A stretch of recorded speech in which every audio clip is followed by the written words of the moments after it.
সেই পূর্ববর্তী জামানায়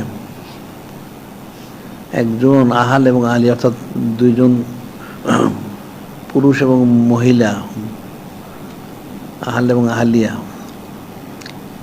তার পুরুষটা ছিল একটা ফাসেক আর মহিলাটা ছিল নেককার আল্লাহ আলী। এখন হঠাৎ ওই পুরুষটা ইন্তেকাল করলো। ইন্তেকাল করার কারণে যেহেতু সে ফাসেক, তার কবর আযাব শুরু হয়ে গেল। আর এদিকে ওই তার জাহালিয়াত, সে ছিল সন্তান সম্ভব, সে তো নেককার আল্লাহ আলী। সে মহিলা নিয়ত করলো যে সন্তান যদি হয় তাহলে এই সন্তানটাকে সে দ্বীন ইলম শিক্ষা দিবে, আল্লাহ বানাবে আর কি। যাই হোক, ঠিক আছে। এদিকে তো সন্তান হইলো, একটা ছেলে, খুব ভালো। এখন হলেই তো আর মাদ্রাসায় দেওয়া যায় না, 4-5 বছর সময় লাগে। চলাচল শিখলো, কথাবার্তা শিখলো, বুঝ পয়দা হইলো 4-5 বছর। এদিকে ওই সন্তানের যে বাবা, তার তো কবর আযাব হইতেছে, আযাব তো বন্ধ নাই। 4-5 বছর হয়ে গেল, তখন ওই সন্তানের মা সে লোক দিয়ে এই সন্তানটাকে ওই মক্তবে পাঠাইল,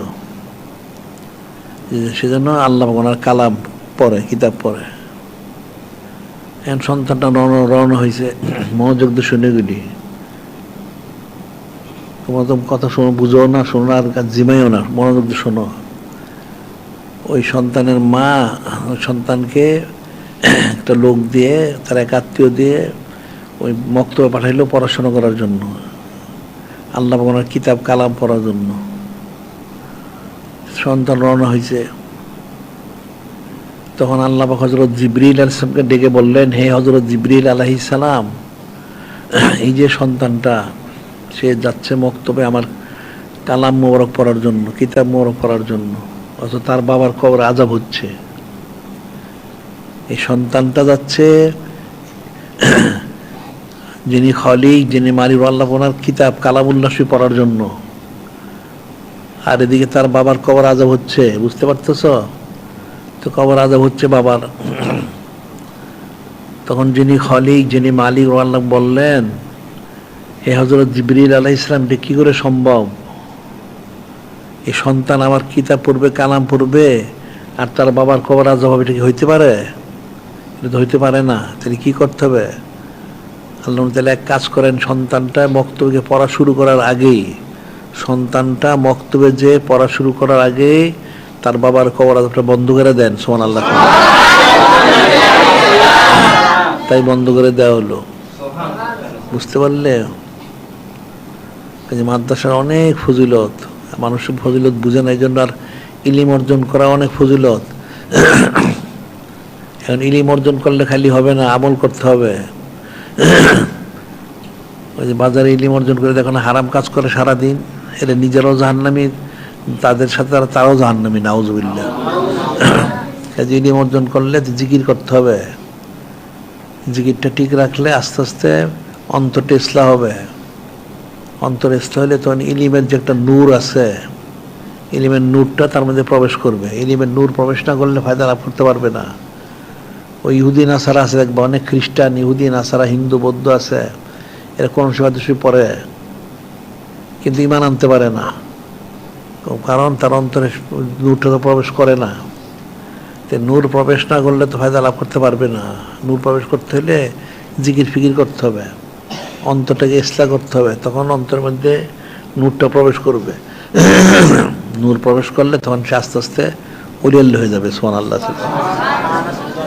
এটাকে বলে সরে সুদূর, বলে সরে সুদূর, এলমে তাসবির বলে সরে সুদূর। তো নূরে মুজাসসাম হাবিবুল্লাহ হুজুর পাক সাল্লাল্লাহু আলাইহি ওয়াসাল্লাম বললেন, মানুষের সরে সুদূর হয়।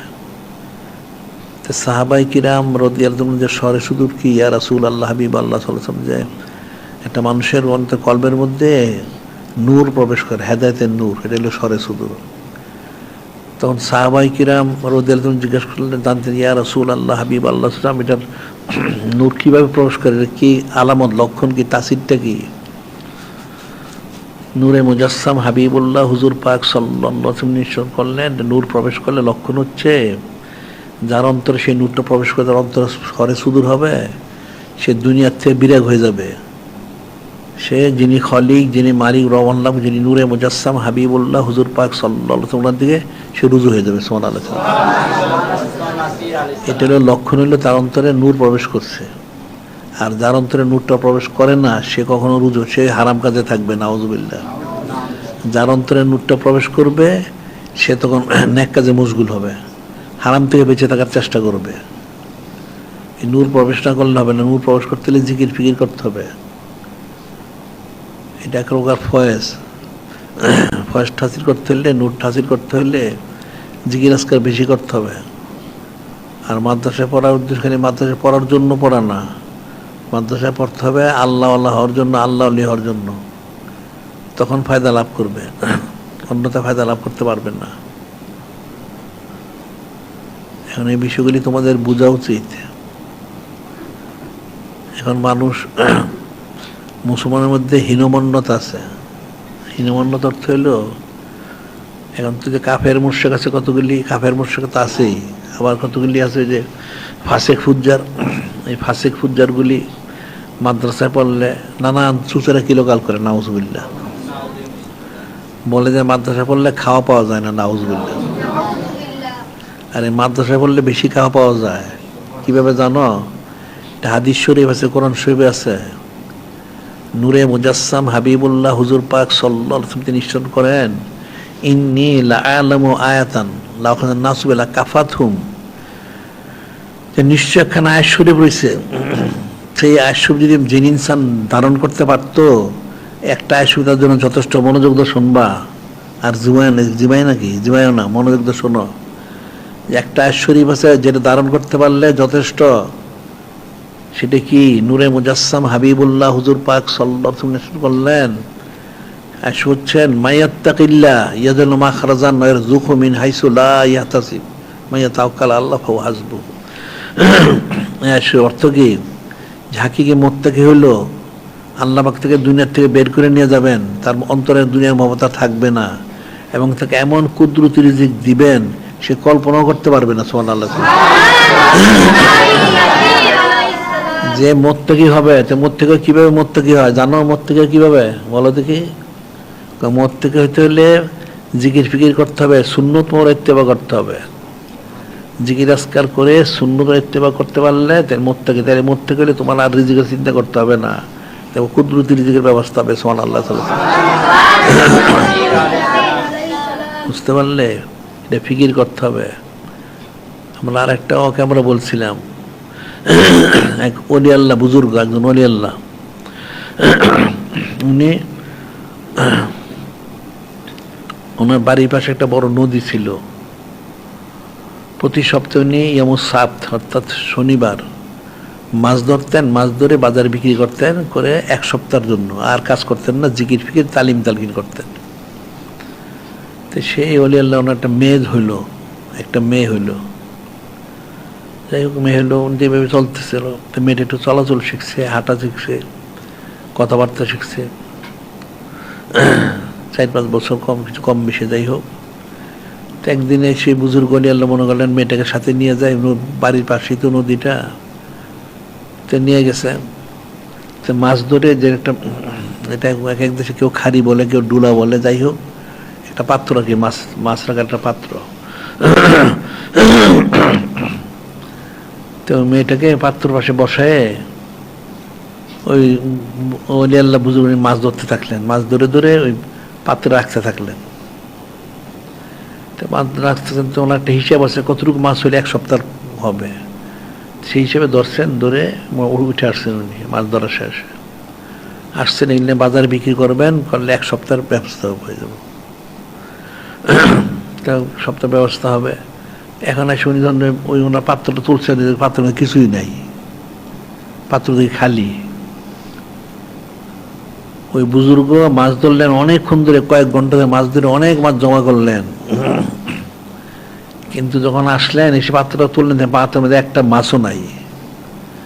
তো ওই বুজুর্গ ব্যক্তি জিজ্ঞাসা ওনার মেয়েকে যে, মা মাছগুলি গেল কোথায়? এত মাছ রাখলাম। ওই বাচ্চা মেয়েটা 4-5 বছর বয়স, সে বলতেছে, বাবা এই মাছগুলি তো আমি দেখলাম জিকির করে, এই জন্য এগুলি কি করে আমরা খাবো, বিক্রি করবো, আমি সব পানিতে ছেড়ে দিছি। ওই লোক তো তাজ্জুব হয়ে গেছে, করছি কিটা। সেইটা যখন এরকম সে আশ্চর্য হইলো, তখন মেয়েটা বুঝতে পারছে। তখন মেয়েটা বললো, আপনি চিন্তা করবেন না, রিজিকের মালিক আল্লাহ পাক। সেই লোক অলি আল্লাহ বুজুর্গ মানুষের তালিম দেয়, মাছ ধরছে, মাছ সব মেয়েটা সব ছেড়ে দিছে।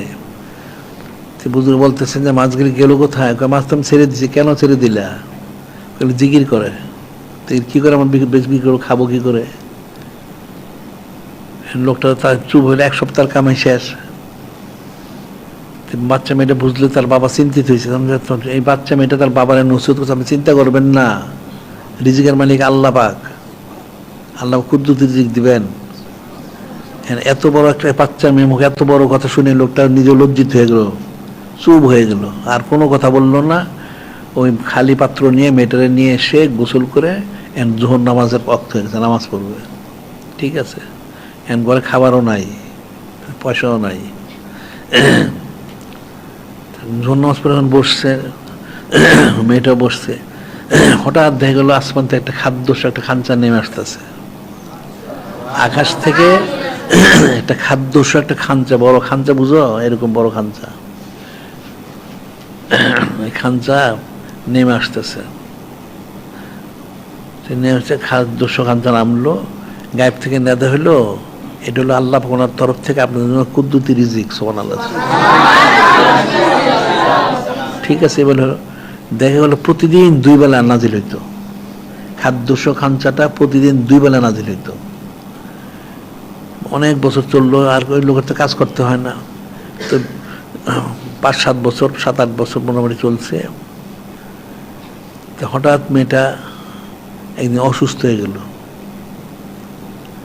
মেয়েটা অসুস্থ হয়েছে, চিকিৎসা করছে, কিন্তু মেয়েটা সুস্থ হয় না, সে ইন্তেকাল করছে মেয়েটা।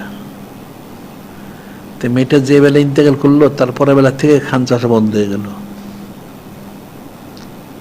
ওই বুজুর্গ ব্যক্তি বলছেন যে আমি মনে করছিলাম হয়তো আমার জন্য বোধহয় খাঞ্চাটা আসে, কিন্তু আমি দেখলাম না, আমার জন্য না, এই মেয়েটার জন্য আসতো। সে যে বলছে যে আল্লাহ পাক রিজিকের মালিক, কুদ্দুতি রিজিক দিবেন, সত্যি আল্লাহ পাক দিছেন। প্রতিদিন 2 বেলা, 5-7 বছর, যে সোজা কথা তো না। তা আল্লাহ পাক কুদ্দুতি জিম্মাদার যায়, যদি হাকিম মুত্তাকি হয়, আল্লাহকে বললেন মাইয়াত্তাকিল্লাহ ইয়াজুল মাখরাজা মিন ইয়ারযুকু মিন হাইসু লা ইয়াহতাসিব। যদি হাকিকি মুত্তাকি হও, আল্লাহ পাক তোমার অন্তর থেকে দুনিয়ার মহব্বতটা বের করে দিবেন, এবং কুদ্দুতি রিজিকের ব্যবস্থা তুমি কল্পনাও করতে পারবে না। এটা কল্পনার বিষয় না, রিজিক নাজিল হচ্ছে করতে কুদ্দুতি পাবে। বুঝতে পারলে? তাহলে মাদ্রাসায় বললে মরতে গেলে আর বেশি রিজিক পাওয়া যায়। সুবহানাল্লাহ। কাফের মুশরিকগুলির ফাসেক ফুজ্জারগুলি ওই মাদ্রাসার ইলিমের বদনাম করে, মাদ্রাসা বললে খাওয়া পাওয়া যায় না, নাউযুবিল্লাহ। এখন হক্কানি রব্বানি যদি ওলি আল্লাহ হয়, আলেম হয়, ওই ওলি আল্লাহ আলেমের উসিলে মানুষ রিজিক পায়। বুঝতে পারলে? শুধু সে একলা পায় না, তো ওই ওলি আল্লাহর উসিলে আরো যারা থাকে তারা সকলে রিজিক পায়। এখন জিকির ফিকির করতে হবে ঠিক মতো, পড়াশোনা করো। তোমরা তো হিফজো পড়ো, হিফজো পড়ার তো অনেক ফজিলত আছে। আর জিকির ফিকির করবা ঠিক মতো।